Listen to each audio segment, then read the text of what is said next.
Hey everyone, welcome back to another episode of Bulletproof Selling. My name is Sean Rhodes, the Chief Sales Sergeant here at Bulletproof Selling and author of the book Bulletproof Selling, a guide for systemizing sales on the battlefield of business.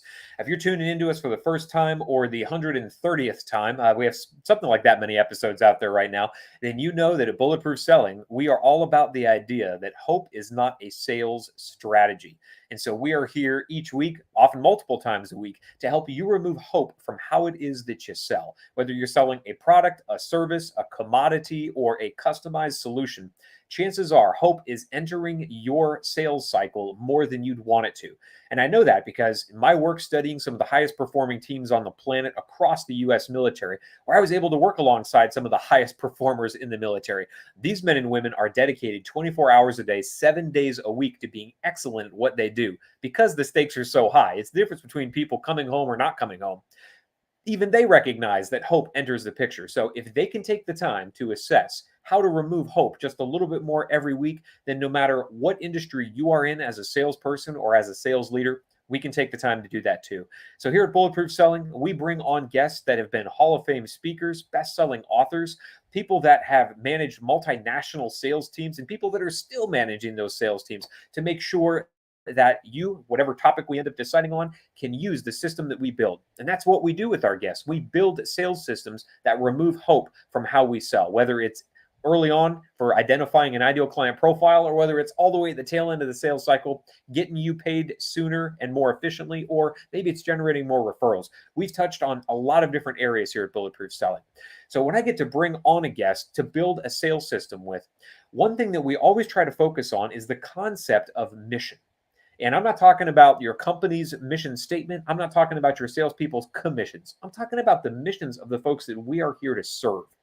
And when it comes to understanding mission, there's one group of guests that I've had on consistently that really gets it. Why? Because they've been drilled in it. They've had to practice it in their lives and in their missions across time. So these are my military veterans, the folks that are out there leading sales teams right now. They bring a unique perspective to the game because nobody started in sales. They got to start in the military, which means at a very young age, they were put in leadership positions. They were taught what it meant to be mission focused, not on what they needed to accomplish, but on what the larger mission was.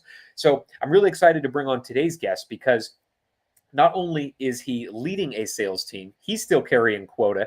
He travels all over the country doing what he does. And as a Coast Guard veteran, he understood what it meant to be mission focused early on as well. So it's my pleasure, without any further ado, to talk about the importance of explaining and customizing customer mission.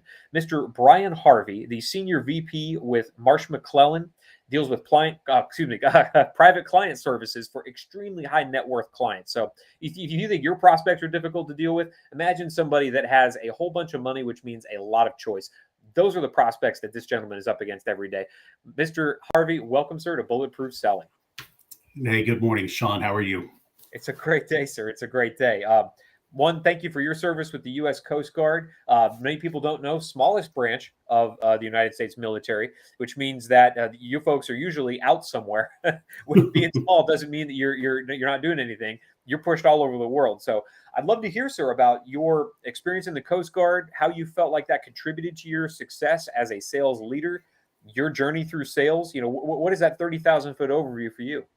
Absolutely. Well, so the one thing that aligns very well with my career in high net worth insurance is just the mission of the Coast Guard. You know, the slogan "Semper Paratus," always ready. The one thing that I would say about the Coast Guard when I served in the mid to late 1990s was, and this was pre 9/11, so it was a very different world. Of course, many of us remember the purpose of the service and really the mission of the service was unique and different at that time as well. So now it's very mission critical with respect to security, drug interdiction, search and rescue, you know, all of the usual. But when I was with the Coast Guard in the 90s, it was aligned under the Department of Transportation, you know, instead of the existence of the Department of Homeland Security. So while many of us thought what we did was critical, it truly is now. You know, it's very. It was these days the men and women of the Coast Guard. I believe the other services now see the kind of the value and the importance of having that expertise. And I know, the civilian population, whether you're on cruise ships or boating, in the summertime, or just the safety aspect of operating in water. The Coast Guard's had a very, very stellar reputation over the years. My experience, I will tell you, I had a unique one because I had left college with a degree in history, political science, and had a specific career focus that I was looking at in the Coast Guard, and it got sidetracked by an opportunity to serve in the Presidential Honor Guard. So right out of the gate, my first 3 years in the Coast Guard were focused on doing joint, military honors and working with the other services at the Military District of Washington. So I had a White House clearance. We did all of the stands and all of the honors for dignitaries, visiting dignitaries. For someone that had a history, political science background, and someone that considers himself extremely patriotic with a major love for this country, I look back on it fondly because it was one of those pinch me moments that I used to laugh and think I get paid to be here. And you see a lot of, met a lot of people. I saw a lot of things behind the scenes in places where, no one from Oklahoma City, Oklahoma should have been. So. And tell me about sales then, because Sure. it's a jump for a lot of people to go military, Yes. any civilian career, but there are such a small percentage of folks in the military that jump into sales. How do you feel like the military prepared you for sales and sales leadership? Yeah, the one thing that I vividly remember that was critical, the cohesiveness of a team and a unit, right? So I remember vividly through basic training, the term esprit de corps was talked about constantly. And, what does that mean? Well, you have to be willing to sacrifice for others, and you have to be willing to basically care about people more than you care about yourself. And the one thing about the military that I've always been extremely proud of is that you basically take people from all walks of life, shake them up, and then remold them, and then just kind of put them on a mission focus. And for me, kind of what happened, I look back on my life now, and I grew up in a part of the country where where things happen, right? So the Tornado Alley, the heartland of the United States. I grew up in a time when we had some of the very worst tornadic activity in the history of the world. The highest wind speed on the planet Earth was recorded outside of Oklahoma City, I believe, in 1999. We have tremendous weather, hail, lightning, wildfires, flooding, all of that. And then you add to the fact that, right when I had joined the Coast Guard before 9/11, we had the Murrah bombing. So you saw terrorism and you saw weather. And I remember vividly also the economy was very focused on oil and gas and agriculture. So there was this boom or bust mentality. And then, oh, by the way, the culture of Oklahoma was severely impacted just by the Dust Bowl, and the Grapes of Wrath and all of that. So my whole life, you had people that knew how to work together, that basically punched up and were always trying to prove themselves. I have to laugh. You see the Oklahoma City Thunder, the Oklahoma Sooners, with this past, a couple of weeks ago at the Cotton Bowl, impressing others and doing better than larger opponents has always been very big for this part of the world. And so you ask about the transition to sales. The one thing that I've always been extremely conscious of is that selling in and of itself is relationships. I mean, you're selling yourself. You're selling your capabilities, your care. You're selling a product, sure, but anyone can sell a product, right? If you aren't producing, there's 5 more people that could easily do what you do. So the really good people in sales, I think, have this unique combination of, one, they've got a skill set that if they're not capable, if they don't know their product and have knowledge, they will basically not be successful. But you then also have to have the right intent and kind of the right right things in mind. And it's not to say that every salesperson does. I mean, I've seen in the world of insurance and risk management, there are a lot of people that just sell for the sake of the dollar. Mm-hmm. But then there are people, and this is where I get so excited about my alignment with Marsh McLennan Private Client Services, is that we've got a team of professionals that every day when we wake up, our care, our concern, our sole mission really is to take care of the people that we are honored enough to work with. And then we craft solutions to basically protect everything that's important to them. So their assets, their property, their future. You know, a lot of our clients are multi-generational families with wealth to transfer. And so if you don't look long-term and have perspective of what things will look like down the road if something is incorrect, you're doing that client a disservice, and you could be impacting a family for generations. And talk to me a little bit about working with high net worth clients, because a lot of salespeople think that their clients are very picky and choosy and hard to get a hold of, and don't get back to them, on any kind of reasonable timeline. What are some things that surprised you about working with high net worth clients? They either confirmed what you thought you knew or completely blew it out of the water. Yeah, well, the first thing, so the way I try to explain exactly what we do is, if you think about successful individuals and families, the majority of them in their personal life have professional services provided by about 5 people that are their go-to important people in their world. So you have the attorney on retainer, you have the wealth advisor, the private banker, you have the accountant, the CPA. Then you have the primary care physician, those sorts of professionals. The one glaring area that tends to be missed is risk management, is personal insurance, right? So what tends to happen is you have a large portion of that market segment that people are trying to do it themselves. They're either dealing with companies and dealing with order takers in an area where they themselves may not have expertise or know how insurance even works. And then you have some that are and because of that, then you have a lot of our clients or potential clients we run into that are misaligned, right? So the way I explain it would be like think about a car. Okay, you have the Fords and the Chevys and the Hyundais of the world, and then you have the Bentleys and the Rolls Royces and the high end Mercedes. You wouldn't take your Rolls Royce to Jiffy Lube to do the oil service, or you wouldn't, if you've got custom, a mansion or a custom home, you're going to be very particular with the people that do the work and the repairs on that home.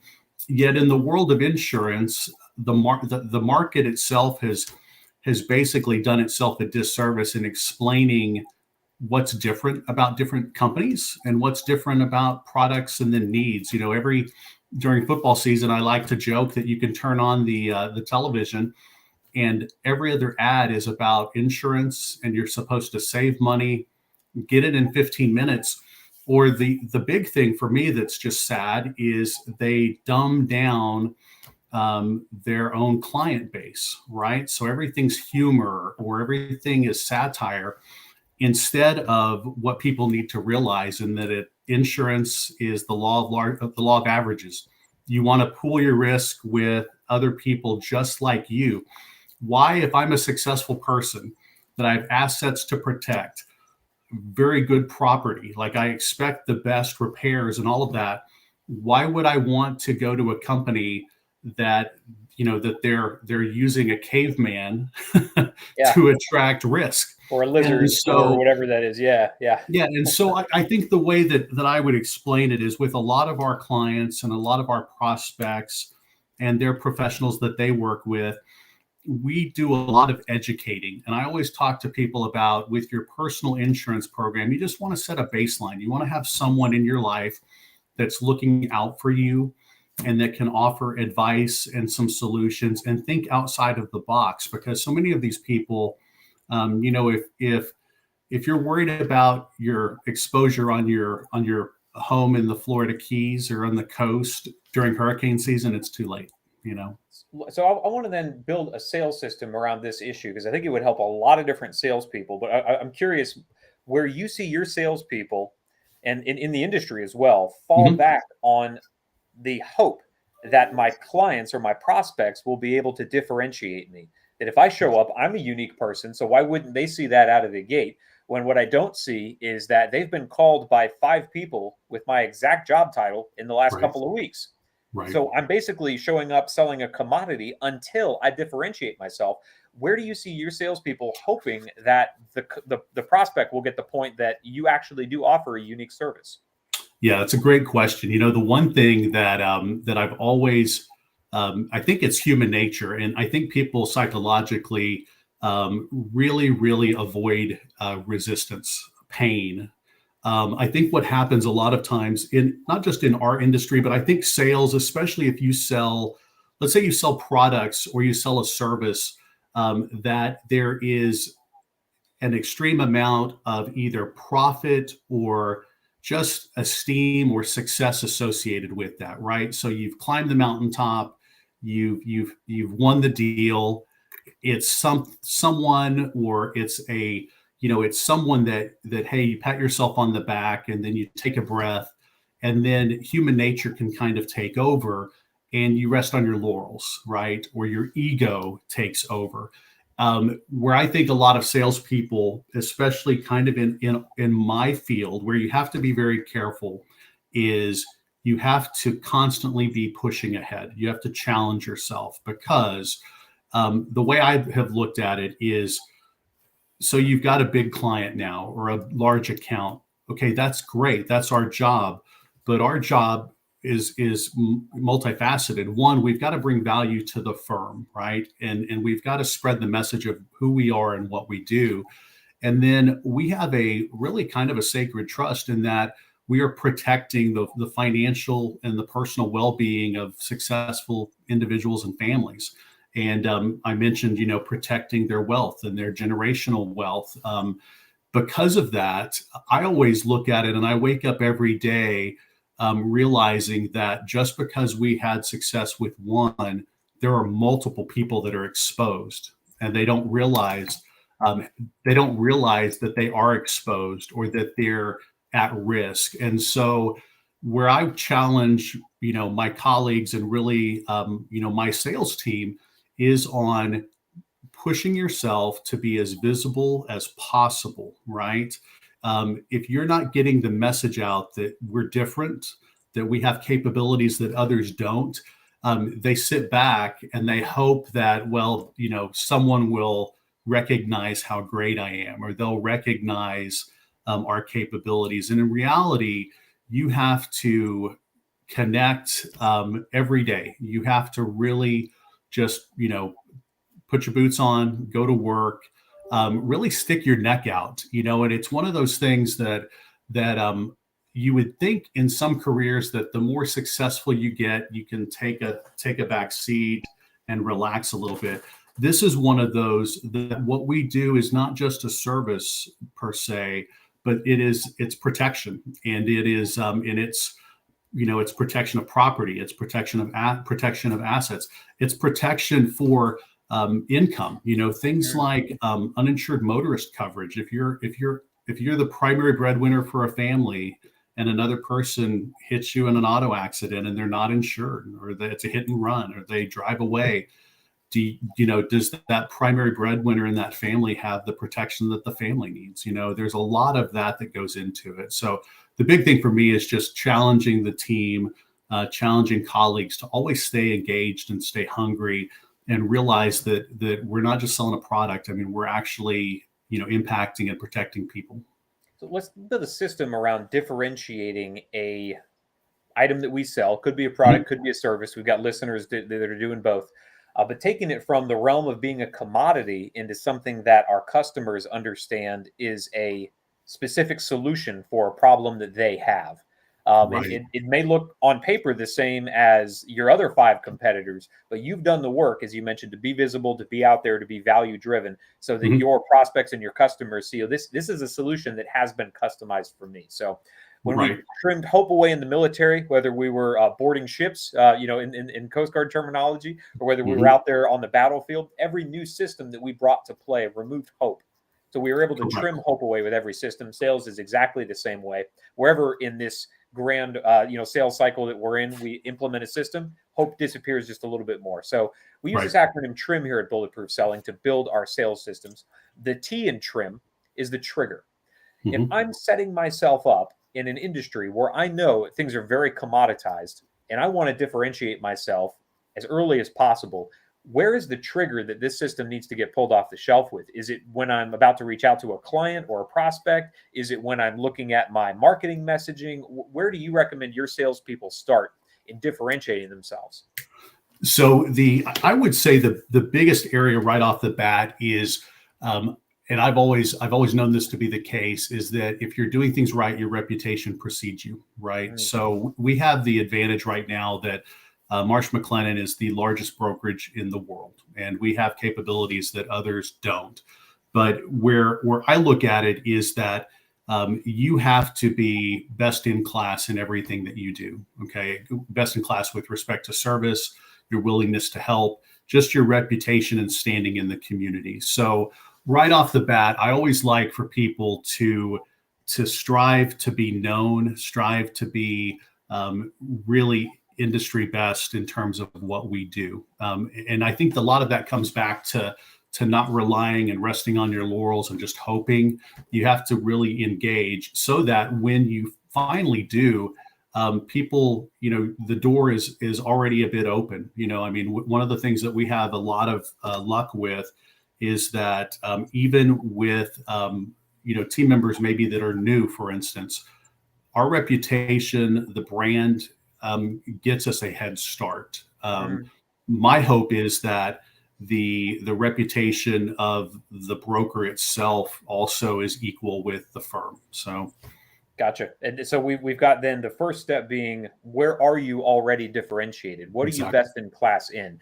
It may be because it's an external award that you or your firm has received, or maybe Mhm. something that just I can stand up against any of my competitors, and here's where we're better. Right. Response time, speed of delivery, Mhm. quality of warranty, whatever that looks like. Identify what that is first, because Right. that's what you're going to lead with in the repeatable element.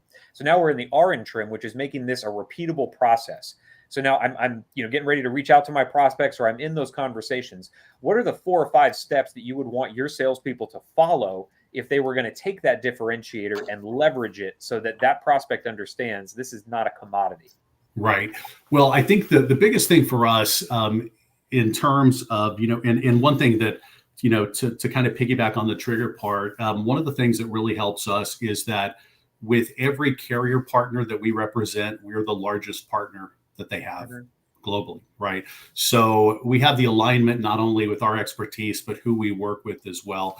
In terms of the workforce, in terms of like what we bring to bear in the processes, one of the things that we're very fortunate for is that along with finding our own opportunities and our own prospects, we have a very unique position in that right now, I believe 11 to 12 of the top wealth management firms, private banks in the country, and into Canada, work exclusively with us. So they refer business and opportunities to us as well.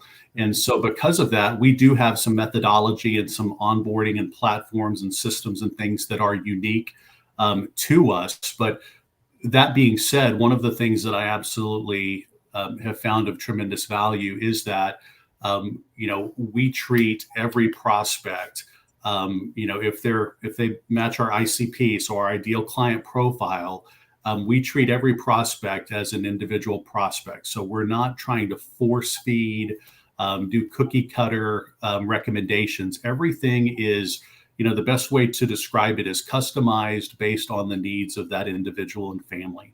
And so because of that, our processes are a bit different, how we onboard, how we do the interactions, like the thing that's always amazed me is, we do a very comprehensive discovery process up front. So along with, looking at current coverages and policies, we actually want to get to know who we're protecting and what we have to protect and what their, what their profiles are like, so that we can kind of customize our communication style with them, and make things convenient for them as well. So there are, it's definitely one of the things that is very, very, we can pattern things and we can replicate things, but at the end of the day, at least with our clients, now I'm not sure with everyone, but we may be dealing with a neurosurgeon that the only method to communicate with him, effectively is a text message. And then so how do you loop him in with his wealth manager, and then have the ability to establish a relationship and then present findings in such a way that they actually can digest and understand and communicate. And so we do a lot of in-depth kind of personality analysis and fact finding behind the scenes. But when we go to market, we're looking at that prospect to align perfectly with the carrier as well, because we have appointments with hundreds and hundreds of carriers, but it's not a cookie cutter process. Certain companies align different with different prospects, different risk in different locations, and they all have different appetites, especially these days when the market across the United States is as challenging as we've ever seen it. So I've got a couple of great repeatable steps here. I'm just going to kick them back to you, and I'm sure if we sat here longer, we'd come up with more, but I think this is enough to get anybody started in turning what they sell from a perceived commodity into a customized solution. You've got asked the question, who works best with folks that value your differentiators? Because those could be great lead sources. Those could be great referral partners. You said, map your process. And I'm looking at, well, how do I leverage my differentiators as a strength? Because if I know that I'm, top of class in these areas, how am I going to present that as a strength right out of the gate?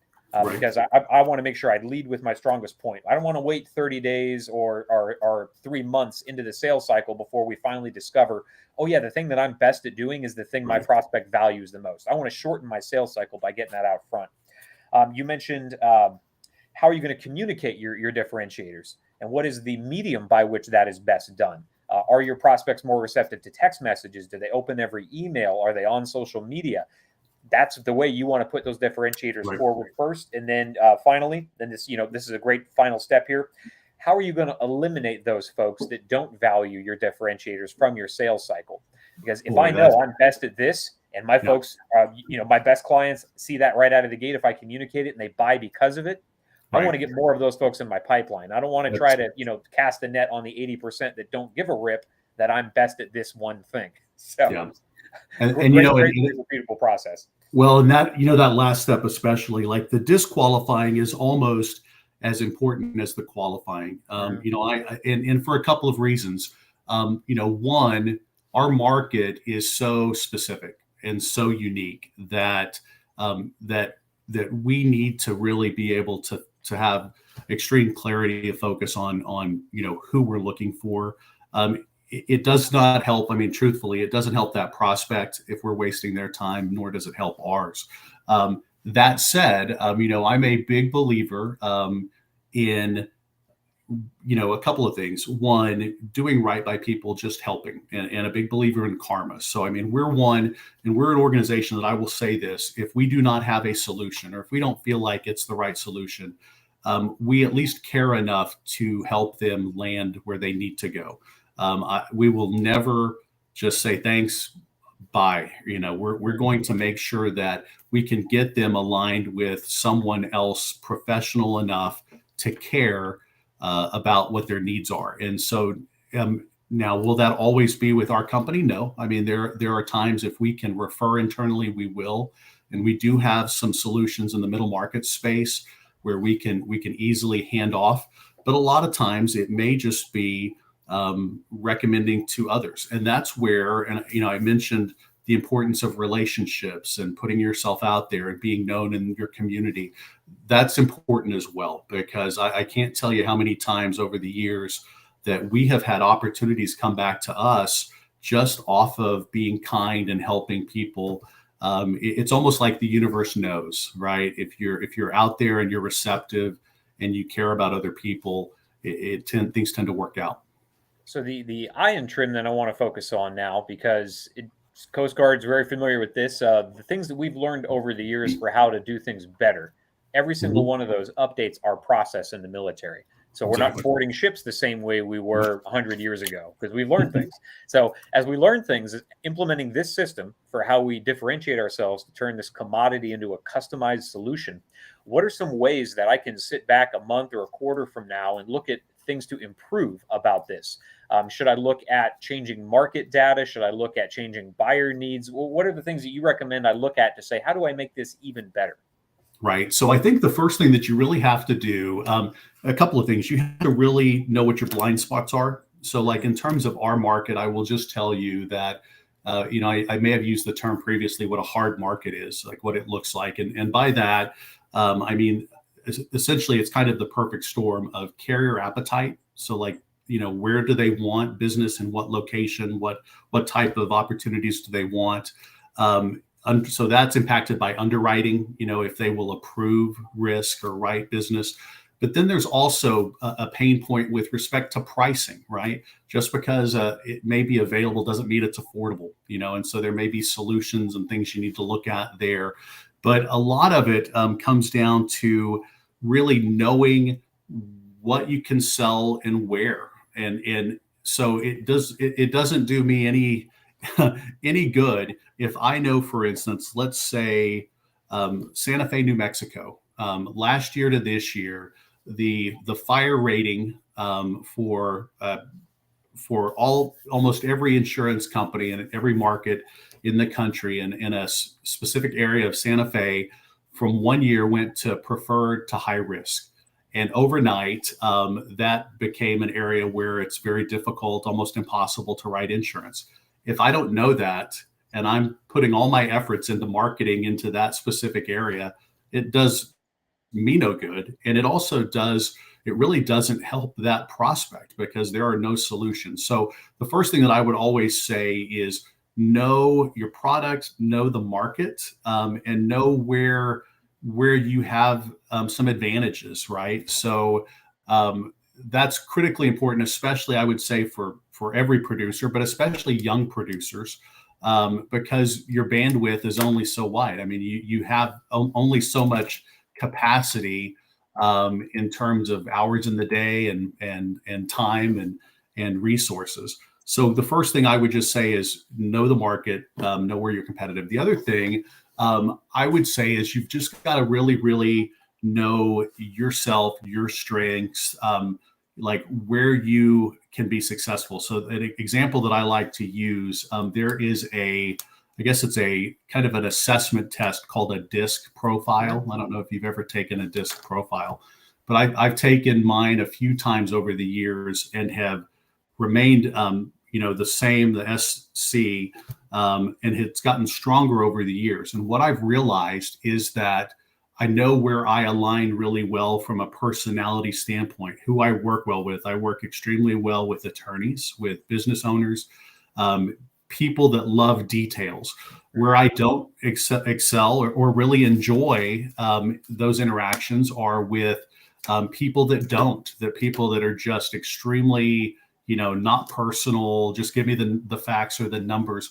And so where I feel that you can be successful is if your market, and then yourself, and kind of your profile and your personality, and go after that specific segment, right? So if you're engaging and outgoing, attorneys, wealth advisors, that sort of thing, bankers are great. If you're not, and that's not your skill set, dive heavy into engineers, dive heavy into physicians sometimes, people that really, that are super hyper focused. I will tell you, I don't ever, and I would recommend this to anyone in a sales position, is don't try to be everything to everybody. It's not possible. I mean, instead, try to be everything to somebody, right? So the segment that you're really focused on, the niche that you have, if you have a passion and you can leverage that in your career. I've got friends that have gravitated in the world of risk management for high net worth families, that they they love vehicles and auto sports. Some that love art. You can become experts. And one of the things that we have from our firm, that we're fortunate enough, we have our own yacht division. We have our own aviation, our own equine. We have health and medical consultants, travel. I mean, all of that we can bring to bear. So like if we don't have that expertise, make enough relationships and where to go to for that assistance. But those are two areas that are critical. You just got to know your market, your product. And then you just have to know, I think, yourself well enough to engage with the right prospects. That's great. So I want to move into the M in trim then, which is measuring the results of this. Yep. If I'm taking the time to do this, I'm revamping my sales process, working, my differentiators into my marketing, into my language, into my conversations. It's going to take a little time to ramp this up. So I want to make sure it's better than what I was doing before. What are the things that I should be measuring to know that my prospects are perceiving what I do as a customized solution rather than a commodity? Yeah. So I will tell you, we are extremely, extremely engaged with metrics, utilizing technology. Specifically, we track things all the time. And we know, and I will just tell you, I won't give free commercials for some of the systems, but activity equals sales, typically in our world. Now, closing ratios, it used to be, if you were extremely successful in this field, especially in the high net worth segment, that closing ratios earlier in my career, I've been doing this, coming up on, I think, 18 years this year. Your closing ratio, so the number of opportunities that you engage in quote and review versus what you close and bind, for most of my career was hovering around 60%. And then our retention has always been extremely high, around 98% is what we retain year over year. The last few years, we've really seen a change, not in the retention side, that's off the charts high still, but on the new business, the new business opportunity side, where it had been, 60% is now probably 30%. That has taken some getting used to from a psychological standpoint. Is a lot of times the opportunities that we lose are out of our hands. It's an underwriting decision, or it can be an egregious pricing decision at times.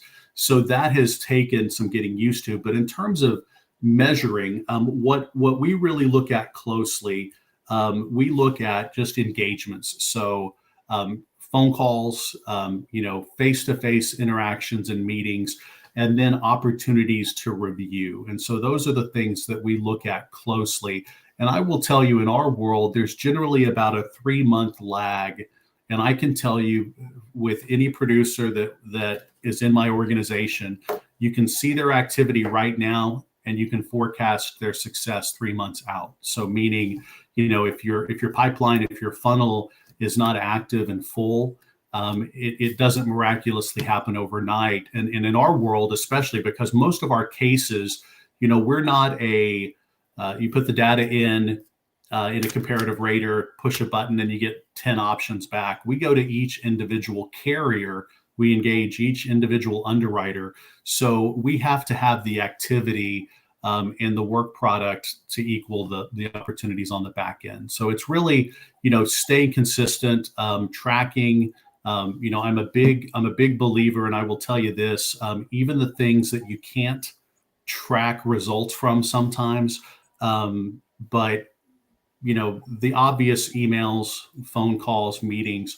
But I also really challenge myself and my team to do the things that you may not see immediate results from, but that reinforce relationships. And so by that, I mean, little things, handwritten notes, following someone's feed on a social media platform, giving good feedback, engaging, all of that. You just really want to be as transparent as you can in terms of that you care and that you're visible and that you're someone that they want to do business with. So that's an end-to-end system for how to take what you sell and shift your prospect's perception of it from a commodity into a customized solution. Great end-to-end on that, Brian. How do people get in touch with you? How do they connect with you online? And if they happen to be a high net worth individual or they work with folks like that, how do they get deeper into the world that you get to manage? Absolutely. Well, thank you again for the opportunity, Sean. So, what I will say is, with respect to Marsh McLennan Private Client Services, we are the standard bearer with respect to high net worth and ultra high net worth insurance solutions here in the United States and globally. The easiest way would simply be to visit our website. It's www.mmapcs.com. You can go to that website. We have white papers, all sorts of information that are extremely helpful for individuals, their advisors. And then what I would recommend, I head up the Southwest region for our team here in the United States. So essentially a triangle starting in Kansas, going to New Mexico, over to Louisiana. So Oklahoma, Arkansas, Texas is included in that. But what I would highly recommend is we have advisors and professionals just like myself all over the United States. If you go to the MMA PCS website, there's a map that you can click on for a professional nearest your location. But one thing to just piggyback with that is that we are all licensed in all 50 states and we have capabilities globally. So a lot of my interactions, I head up the team in the Southwest. I'm based in Oklahoma City, but we regularly work with clients in Washington State, Florida, all over the United States. So these days, especially post-pandemic, people are interconnected in a way that they've never been. So it really helps more than ever because you can engage people on a personal level much easier than we could, 5 years ago. That's awesome. So make sure you're taking advantage of that. We'll definitely tag you out in the show notes so people can find you on social media. And for all of the watchers and listeners here, whether you're coming into us on iTunes, Stitcher, Spotify, anywhere the podcast can be found, please leave us a review. Let people know that hope doesn't have to be part of their sales strategy either. Brian, thanks for giving back to the sales community as you gave back to your country with your service. It's been awesome having you. Let's get out there and make selling bulletproof. Thank you.